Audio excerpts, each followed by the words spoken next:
Мен әйелмін, әлі жаспын, бірақ менің әйелдік тәнім мен жаным 10 жылдан бері мұз болып қатып қалған. Төсек дегенді ұмыттым. Күйеуім үйге кеш келеді, үнсіз тамағын ішеді, телевизорға қарап жатады да сыртқа шығып кетеді. Ал мен бөлмеме жалғыз кіремін. Есікті жапқанда қабырғалардың салқыны маған тікелей тиеді. Жылу жоқ, құшақ жоқ, еркектің дәмін сезбеймін. Түнде жалаңаш тәнімді құшақтап жатып, өз қолыммен өзімді жылытамын. Айнаға қарағанда аппақ денемді көремін. Төсім толық, жұмсақ, белім әлі нәзік, ернім қып-қызыл. Мен әлі де жас, шөлдеп тұрған әйелмін. Бірақ 10 жыл бойы ешкім мені ұстамады. Күйеуім түнде менің бөлмеме кіреді. Ол мені әйел ретінде көрмейді. Түн сайын жастығым суланады. Бірде жылап суландырамын, бірде тәнімнің отын сөндіре алмаймын. Қолымды ішіме апарамын, баяу сипаймын, көзімді жұмамын. Қиялымда еркектің қолы, оның ыстық демімен жалаңаш тәніме жабысып тұрған ыстығы. Мен ыңқылдай бастаймын. Ах, деп үнсіз ғана сыбырлаймын. Дірілдеп өзімді босатып қоямын. Содан кейін жылап жіберемін. Өйткені мен әлі әйелмін, бірақ мені ешкім құшақтамайды. Күйеуімнің көзінде басқа әйелдің жылуы бар екенін сеземін. Әйел байғұс бәрін сезеді ғой. Ол басқа төсектен, басқа тәннен ләззат алып жүр. Ал мен 10 жылдан бері қатып қалған бөлмеде, қатып қалған төсекте өзімді өзім жұбатумен келемін. Ішімнен сыбырлаймын, мен тірімін, мен әлі әйелмін, бірақ мені ешкім сезбейді. Күйеуімнің маған 10 жыл бойы жоламағанын іштей түсінбей жүрдім. Бірақ бір күні шындықты өз көзіммен көріп қалдым. Түн ортасында ол үйге келмеді. Терезеден қарасам, ауладағы көлігінде бір әйелдің силуэті көрінді. Әйелдің шашы тарқатылып, мойны ашық, ал күйеуімнің басы оның кеудесінде жақын тұр. Жүрегім тоқтап қалғандай болды. Қолымнан жастығым түсіп кетті. Жалаңаш денемді орамалға орап, терезеден қарауды жалғастырдым. Менің күйеуім басқа әйелдің төсін сүйіп отыр. Мен 10 жыл бойы бір сипауды аңсадым, ал ол бөтен әйелдің денесін қалап жүр екен. Ашуым да, қызғанышым да, өкінішім де бірдей көтерілді. Көзімнен жас парлап шықты, бірақ бойымдағы бір ол кенет қайта тұтанды. Демек, ол басқа әйелдің тәнін сүйеді. Демек, мен әлі де біреуге керекпін. Менің де тәнім бар, менің де әйелмін дедім. Айна алдына барып халатымды шешіп тастадым. Өз тәніме қарадым. Аппақ төсім дірілдеп тұр. Белім әлі де нәзік, бұралған. Ернім қандай қызыл. Ол мені көрмеді, бірақ басқа еркек көреді деп сыбырладым өзіме. Сөйтіп кек алайын дедім. Сол түні ұйықтай алмадым.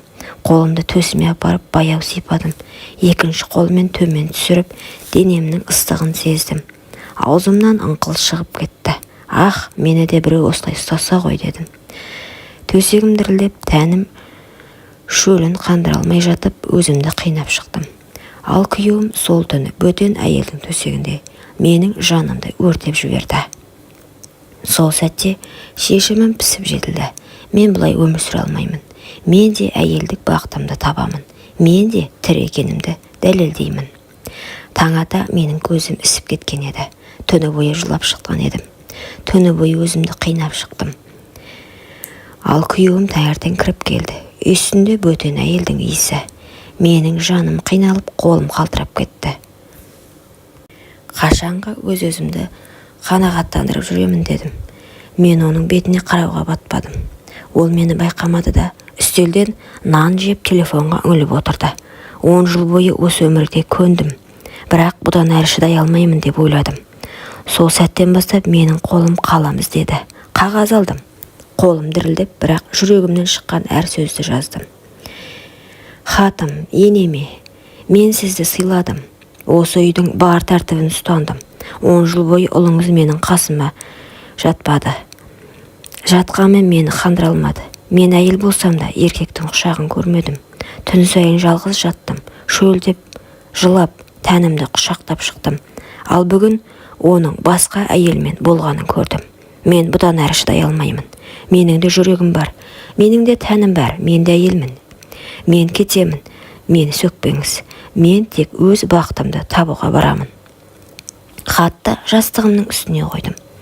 Орамалға оранып, шашымды тарқатып, айна алдына қайта қарадым. Көзімнің іші жасқа толы болса да, жүзіме бір жалын бітіпті. Мен өзіме іштей уәде бердім.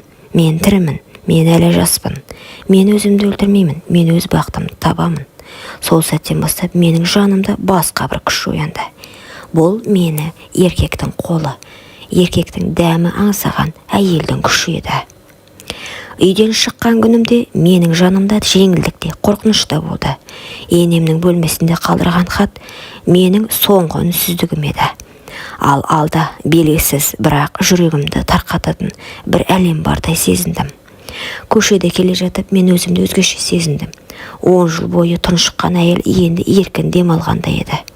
Киімім денеме жабысып, әр қадамымда белімнің қозғалысын өзімде сезетін болдым. Әр жанар маған қадалғандай.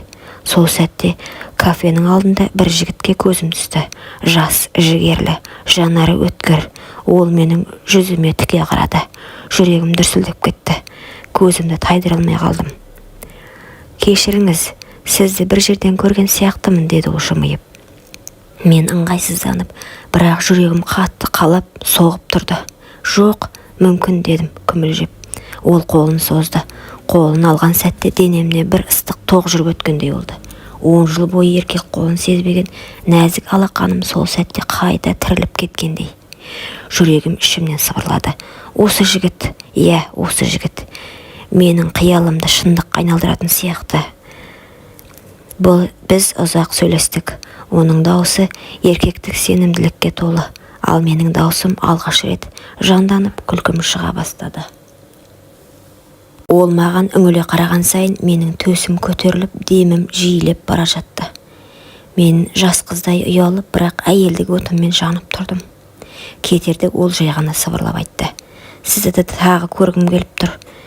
Сізде бір сыр бар сияқты», деді. Мен басымды изедім. Ішімде бір от лапылдап, түнге дейін ұйықтай алмадым. Өйткені мен алғаш рет бөтен еркектің жанарынан өзімді әйел сезіндім. Келесі күні кешке ол хабарласты.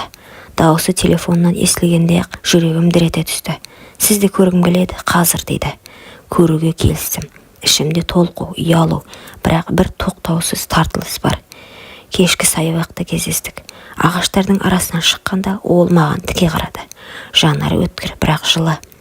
«Сіз бүгін әдеттегіден де әдемісіз», деді ол сыбырлап. Мен қызарып кеттім. Жүрегім дүрс-дүрс. Өзімді жас қыздай сезіндім. Ол қолымды ұстады.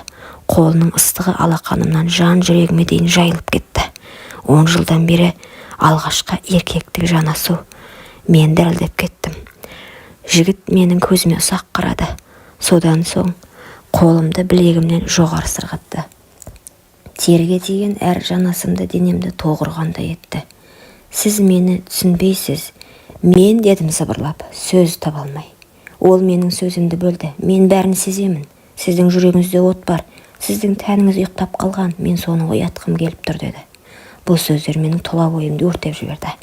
Жүрегімнен ыстық ағып, төсім ауырлап, ернім дірілдеп бара жатты. Ол кенет мені құшағына тартып алды.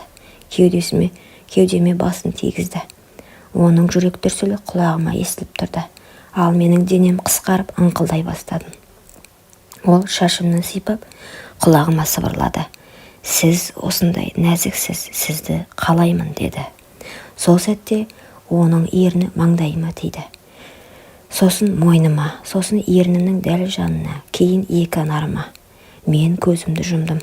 Жүрегімнен дауыс шықты. Мен енді тоқтай алмаймын. Ол маған еңкейіп ернімнің жанына жақындады. Жүрегім кеудемнен шығып кетердей дүрсілдеп тұрды. Ал менің қолым дірілдеп, белімнен ұстап тұрған оның алақанын ажыратқым келмеді. 10 жылдан бері ешкімнің демін сезбеген менің ернім алғаш рет еркектің ерніне жақындап келе жатты. Сол сәт ол мені құшақтап ернімді басты. Жан дүнием жарылып кеткендей болды. Ерні ыстық, дымқыл, нәзік. Менің ішімде өшкен әйелдік от лап ете түсті. Ыңқылдап жібердім. Ол одан сайын қатты қысты. Тәніміз бір-біріне жабысып кетті. Менің төсім оның кеудесіне тіреліп, дірілдеп тұрды. Ол менің белімнен төмен сырғытып, артымнан ұстай бастады. Менің бүкіл денем еріп бара жатты. Қолым еріксіз оның мойнынан құшақтап өзімді тарта бердім. Біздің сүйісіміз тоқтамады. Ұзақ, ыстық құмарлыққа толы. Менің тілегім еркімнен асып кетті. Жігіттің ерніне қарсы, ернім өздігінен ашылып, тілдеріміз түйісті. Сол сәтте менің денемнен ыстық діріл тарады. Ол ыңқылдап жіберді, менің атымды атады. Мен оның құшағында жанып тұрдым.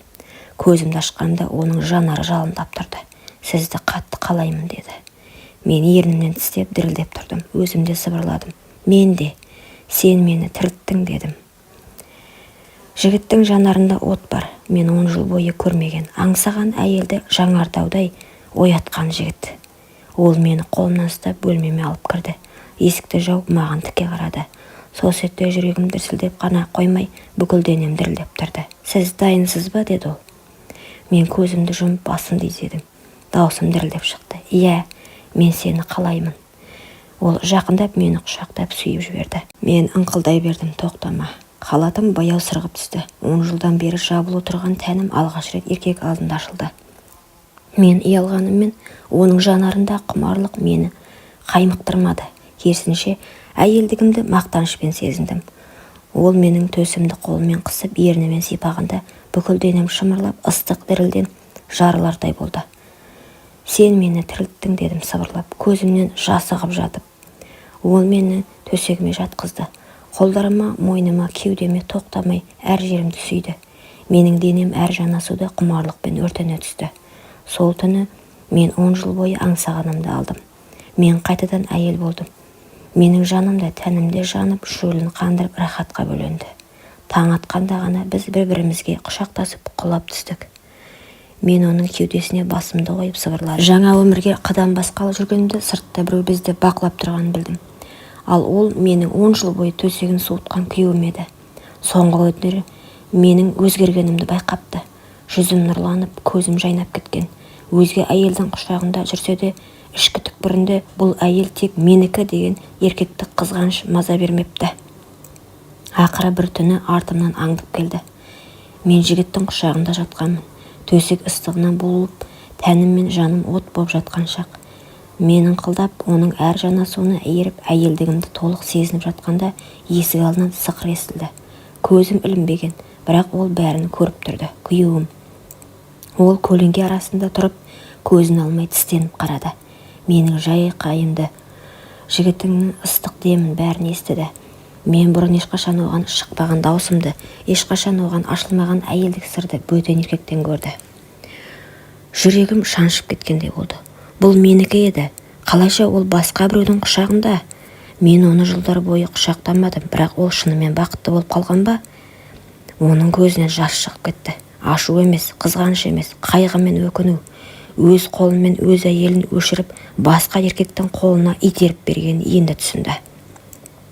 Бірақ кері қайтуға кеш еді. Өйткені дәл қазір ол мені бұрынғыдан да шынайы, ыстық, толыққанды әйел болып көрді. Ал бұл әйел оған енді қайтып тиесілі емес еді. Таңертең ол көз жасын сүртіп үйіне оралды. Жан дүниесі алай-дүлей. Жаңа әйелінің қасында жатса да, құлағына менің ыңқылым, көз алдында менің құштарлыққа толы бейнем келе берді. Бұл оны тірідей өртеген азап еді. Ал мен жаңа өмірге қадам басып үлгердім. Күйеуім сол түні мені көргеннен кейін тыныштық таба алмады. Жаңа әйелінің жанында жатып та көзін жұмса да менің басқа еркектің құшағында балқып жатқанымды естігендей болды. Бұрынғыдай өзін еркек сезіндіретін ештеңе қалмады. Жаңа әйелінің күлкісі де құшағы да енді жанын жылытпады. Қайта әр жанасу оған менің жоқтығымды еске алып, жүрегін қан жылытты. Ол өзін өзі жегідей жей бастады. Неге мен 10 жыл бойы әйелімді құшақтамадым? Неге мен оны жатын бөлмеден қуып бөтен етіп қойдым? Ол мені күтіп еді ғой, бірақ мен басқаға кеттім.